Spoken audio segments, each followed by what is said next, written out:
Elle redoute que son fils soit une victime. Et apprend qu'il est le tueur photo. Brooklyn Beckham. C'est la base de son travail de journaliste. Se rendre aussitôt que possible sur les lieux d'un événement pour récolter des témoignages et rapporter à ses lecteurs les faits qui viennent de se produire, au plus près de la vérité. Aussi tragique soit-il. Mais, cette fois, Marie Garrison-Mignard, rédactrice en chef du Marshall County Online, un site d'information local, n'a pu remplir sa mission. Le 23 janvier au matin, c'est le choc dans la petite ville de Benton, Kentucky. On vient d'apprendre qu'un individu a ouvert le feu dans le lycée. Il y aurait de nombreux blessés, on parle de 2 morts.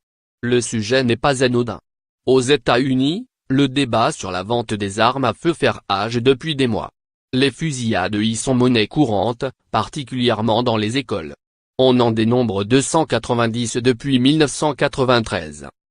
La boule au ventre, Marie se précipite sur les lieux pour recueillir les premières informations. Son fils, Gabe Parker, 15 ans, est scolarisé dans l'établissement où ont été tirés les coups de feu. Arrivée sur place, très vite, la journaliste apprend que Gabe ne fait pas partie des victimes. Son soulagement est de courte durée.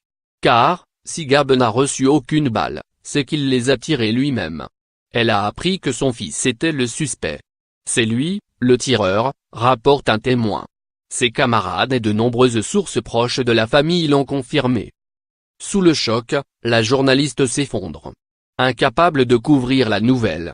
Son fils est accusé d'avoir ouvert le feu alors que les cours étaient sur le point de commencer. Il a tué 2 élèves et en a blessé 12 autres, âgés de 14 à 18 ans. Marie ne peut le supporter. Anne Beckett, l'une de ses collègues et amies, vient alors la secourir. C'est elle qui couvrira la tuerie à sa place. Arrêté par la police sur les lieux de son crime, Gabe n'avait rien du mauvais garçon qui terrorise les élèves. Il aimait pêcher avec ses grands-parents, raconte l'un d'eux. Il aurait fait n'importe quoi pour sa grand-mère, c'était sa meilleure amie. Je n'arrive pas à le croire, s'émeut l'une des voisines du tireur. Il était avec moi en cours de maths, c'est vraiment un bon garçon. Les motivations de l'adolescent demeurent encore inconnues. Gabe, qui devrait être jugé comme un adulte, devra répondre de ses actes devant une cour. Depuis janvier, son nom fait souvent la une des journaux locaux. Aucun des articles qui lui sont consacrés n'a été signé par sa mère.